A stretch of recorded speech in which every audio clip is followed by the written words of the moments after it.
के साथ और ओम का उच्चारण करेंगे। तत्पश्चात जो शास्त्री जी ने समय निर्धारित किया है उस निर्धारित समय में कुछ आप लोगों से वार्तालाप करने का प्रयास करेंगे।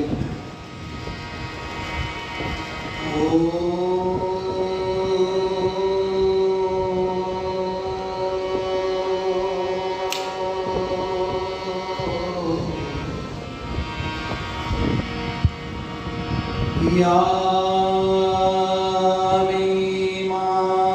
पुष्पितं वाचं प्रवदन्ति या विपश्चिताः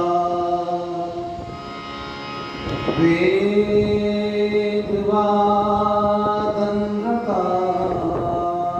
पार्थ नान्यस्तीति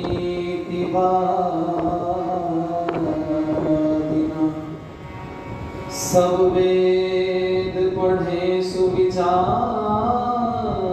बढ़े बल पाए चढ़े मृत्योपर को अविरुद्ध रहे ऋषिपंथ गहे परिवार कहे सुधा भर को ध्रुव धर्म धरे पर दुख तन त्याग करे भवसागर को दिन फेर पिता वर दे सविता कर दे कविता नित्य शंकर को हमारे करे जगती भर को हमारे करे निज जीवन को। सब लोग गाइए साथ में, अच्छा लगेगा।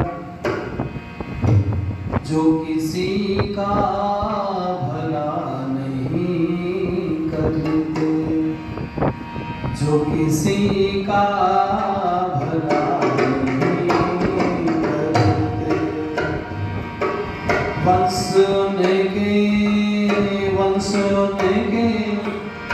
वंश उनके चला नहीं करते वंश उनके चला नहीं करते वंश उनके चला नहीं करते जो किसी का भला नहीं करते जो किसी का भला नहीं करते जो किसी का भला नहीं करते। ना चिन्ह में देर है ना बाती है ना चिन्ह में देर है ना बाती है ना चिन्ह में देर है ना बाती है ऐसे दिए जला नहीं करते ऐसे दिए जला नहीं करते जो किसी का भला नहीं करते वंश उनके चला नहीं। जिन पे बगुले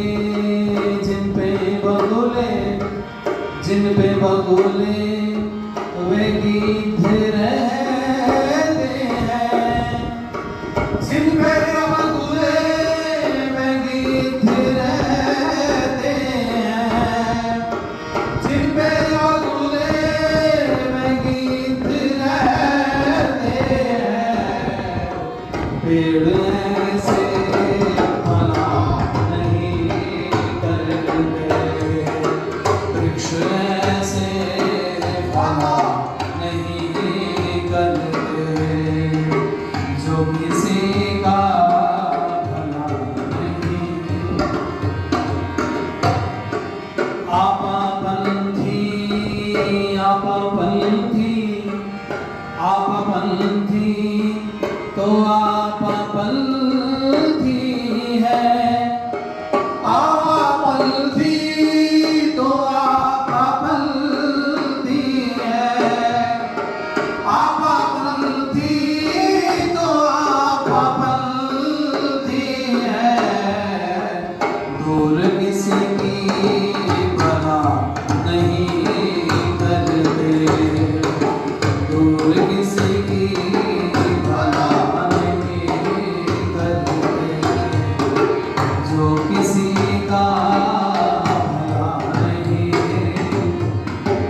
जो है पक्के मन के, आर्य बेमोल जो है पक्के मन के, वचन उनके टला नहीं करते, वचन उनके टला नहीं करते, जो किसी का भला नहीं करते, वंश उनके चला नहीं करते।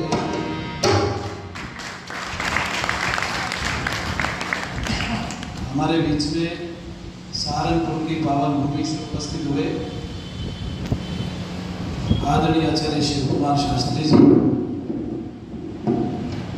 और मेरे से पूर्व जिनका आप लोगों ने बहुत सुंदर भजन उपदेश सुना, हमारे बहुत पुराने साथी विद्वान आचार्य सूर्यदेव वेदांशु जी, कार्यक्रम का बहुत सुंदर संचालन कर रहे स्थानीय आदि समाज के धर्माचार्य आदरणीय भाई विष्णुदेव शास्त्री जी, हमारे साथ में दोनों गुरुजन जिनके उंगली पकड़ कर मैंने आदि समाज में आना सीखा, और मेरा साथ दे रहे हैं आदरणीय आत्मा कल्याण जी, पीछे मेरे साथ में उपस्थित हैं आर्य समाज नागौरी गेट में आप सब लोगों के लिए उपस्थित रहते हैं हमारे गुरु जी आदरणीय आचार्य करण सिंह जी, यहाँ उपस्थित अन्य सभी विद्युत मंडल, गुरुकुल के सभी कर्मचारी महोदय, पूजनीय मंडली मातृ, भगवान की बड़ी कृपा होती है जब हमें इकट्ठे बैठने का मौका मिलता है, और जब अब ऐसा अवसर हमें मिले तो उस अवसर को गंवाना नहीं चाहिए। कितना बड़ा लाभ इकट्ठे बैठने का है, इस पर तो बड़े भाषण बड़े उपदेश दिए जा सकते हैं, पर संगतिकरण को केवल आप इतना समझो, ये जो सत्संग है कल मैंने आपको बताया था, ये 1,96,08,53,125 वर्ष पुराना। जब मानव की उत्पत्ति हुई तो सबसे पहले मानव ने अगर कुछ बोलना शुरू किया तो वेद मंत्र बोले, और जब वेद मंत्र बोले तो एक बोल रहा था बाकी सुन रहे थे, और जहां वेद के मंत्र बोले जा रहे हों और बाकी वाले सुन रहे हों, इससे बड़ा अच्छा और सच्चा सत्संग दुनिया में बोलो। हम लोग प्रतिदिन कुछ ना कुछ सुनते हैं, अपडेट रहने के लिए सब दुनिया के बहुत सारे विद्वानों को सुनना पड़ता है।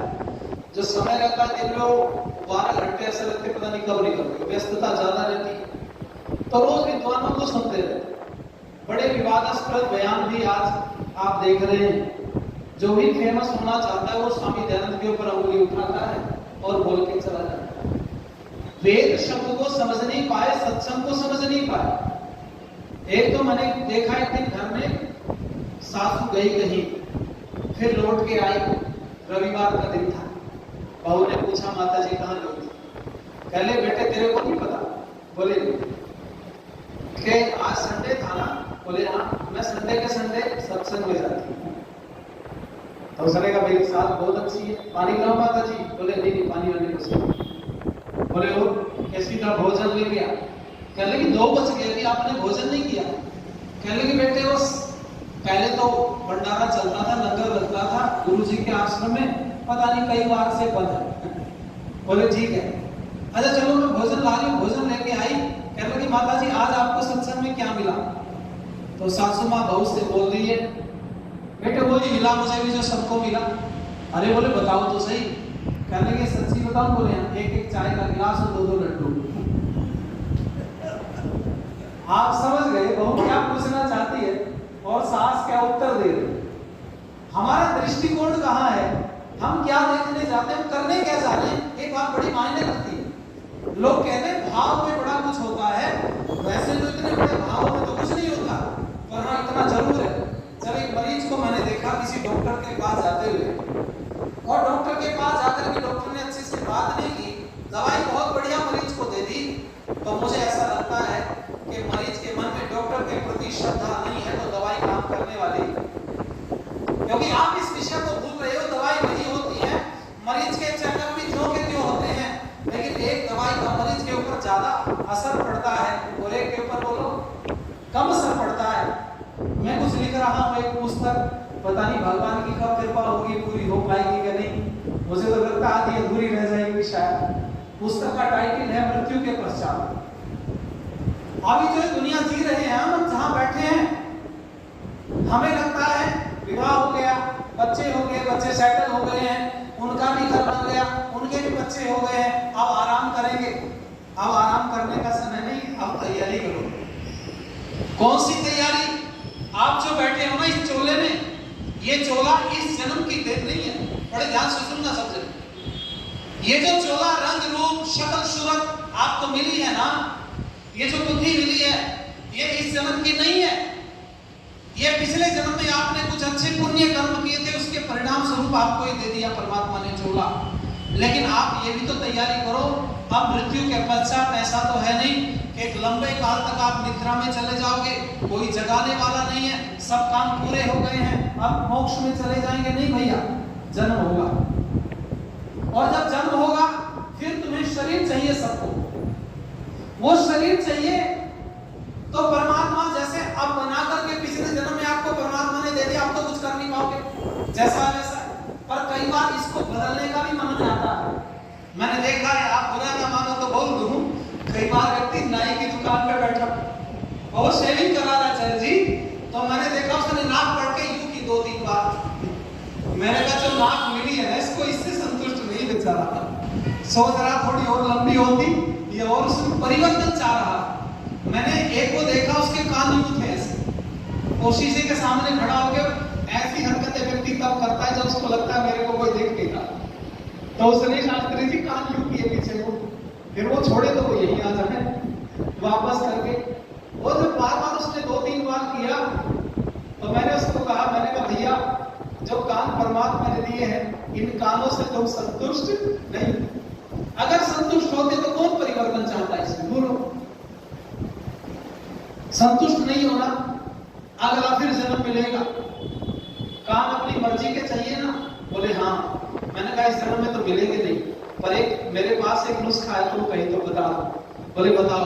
मैंने कहा इस जन्म में तो तेरे को जैसे कान मिल गए, पर अगले की तैयारी कर, जैसा मैं बताता हूँ वैसा कर, तेरे कान अच्छे मिलेंगे। बोला क्या तैयारी करनी है? तो आओ पहले गीत गा लो, फिर करते तैयारी। बैठ आइए मेरे साथ मिलकर गुनगुनाओ, अच्छा लगेगा।